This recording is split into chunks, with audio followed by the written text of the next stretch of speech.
Welcome to Thoughts Can Change Your Life with me, Reverend Lee. We're here each and every day to come together to explore, to understand, to reveal. And so I got something for you today. It's this,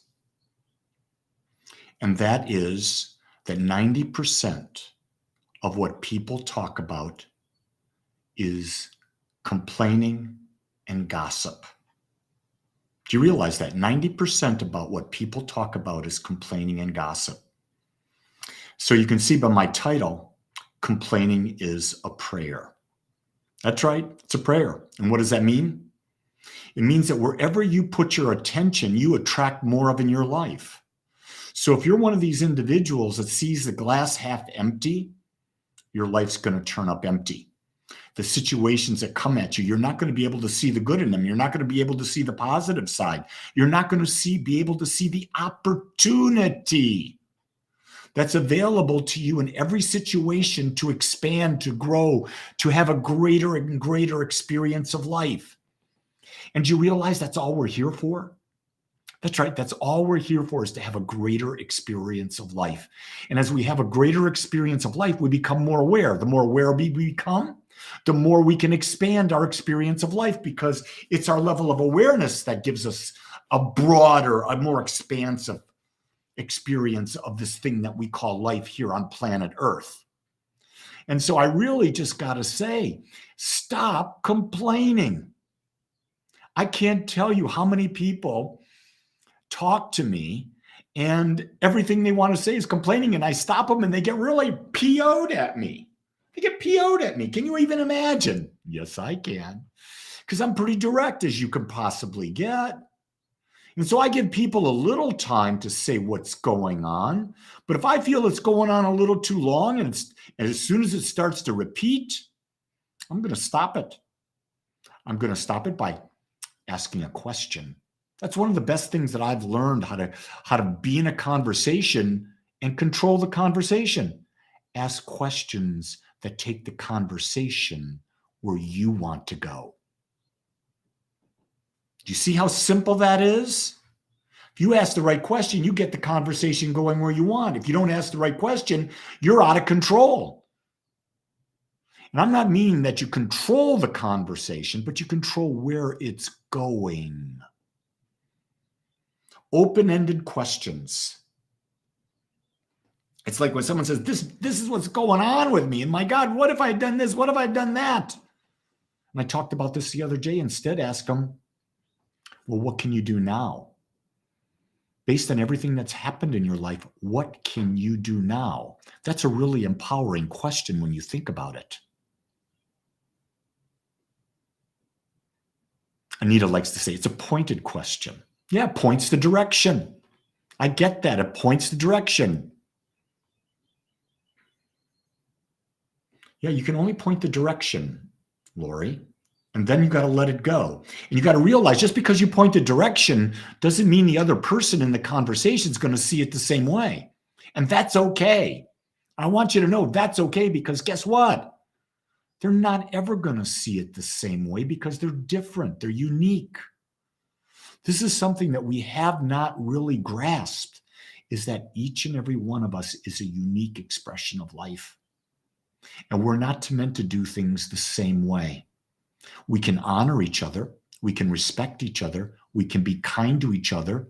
We can see that everyone is on a unique journey. And then we just honor that. We just honor that. And when we do, we're living in love, aren't we? Is there any better place to live than in a state of love? I just love asking an open-ended question to my granddaughter, Claire, who's 4.5. Because you know what? I have no idea what's going to come at me. Because a 4.5-year-old has an imagination that's not been skewed to a limiting point of view. Do you hear that? How many of you do not have the ability to imagine a better life? How many of you do not have the ability to imagine a greater relationship, greater wealth, greater health? Let me share this. Instead of complaining, start building your imagination up. Start being able to imagine, what would it be like? Right now, after a conversation I had yesterday with my friend, Reverend Larry, I'm imagining, what would it be like to spend a week on Lake Chapala in Mexico at Ajijic? I shared that with my wife this morning. I said, hey, you want to go with them and see what that's all about? She goes, of course. What else would she say? If a husband says to you or a partner says to you, hey, want to go try someplace new? Want to see what culture's about? Want to taste new foods? Want to experience new experiences? Want to hike? Want to kayak on a lake? All this stuff? What else would you say but, of course I do?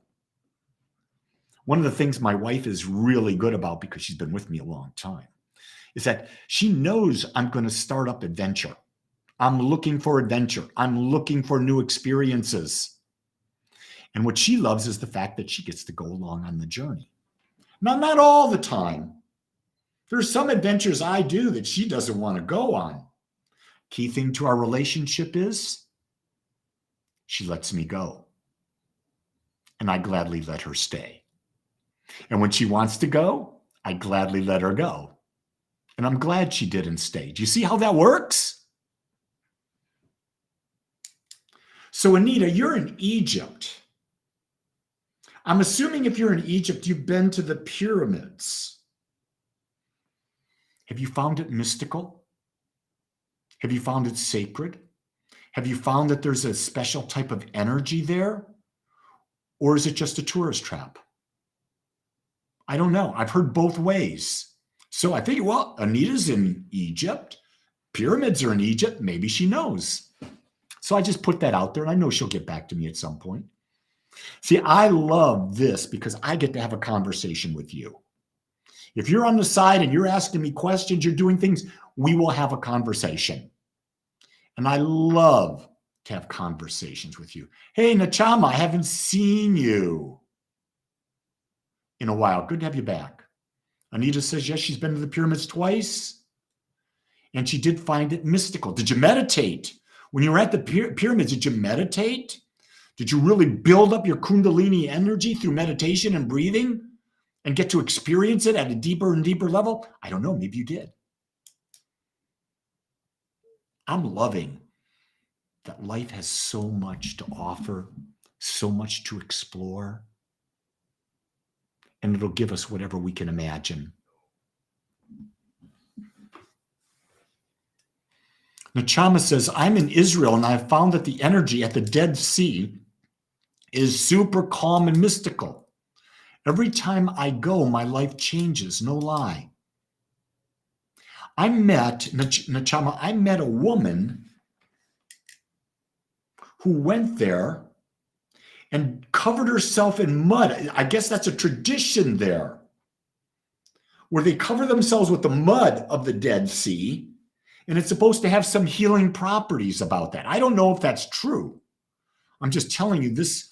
It was an Israeli woman that I met in Houston, and I found it fascinating when she said that. Don't know if it's true or not.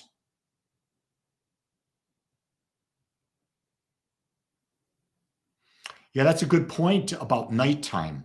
You know, this is something that I have found too, not just in Egypt, not just at the pyramids, but there's something about the evening hours or the really early morning hours that are very conducive to meditating.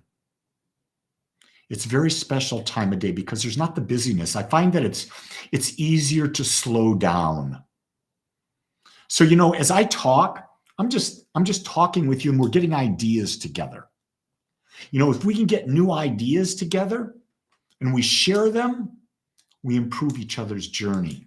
We give each other new opportunities to experience life.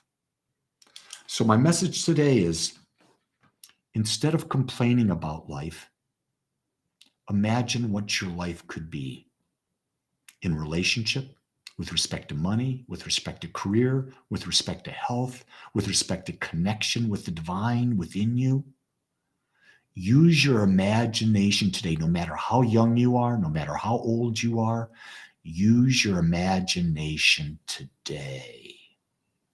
Hey, and if you're here in Dallas, I'm doing a book signing tonight. So you're welcome to come join me. I'll post it on my Facebook page. You know, I've got 3 Facebook pages: Lee Wallach, Rev Lee Wallach, and Agape Spiritual Center. You can find where it's going to be there. Love to have you join me. Get a book. I'll be glad to sign it. Know that I love you because I accept you as you are, and do imagine a greater day. Let's start building a new life. Let's start creating a new world together. Make it a great day, everyone. Aloha.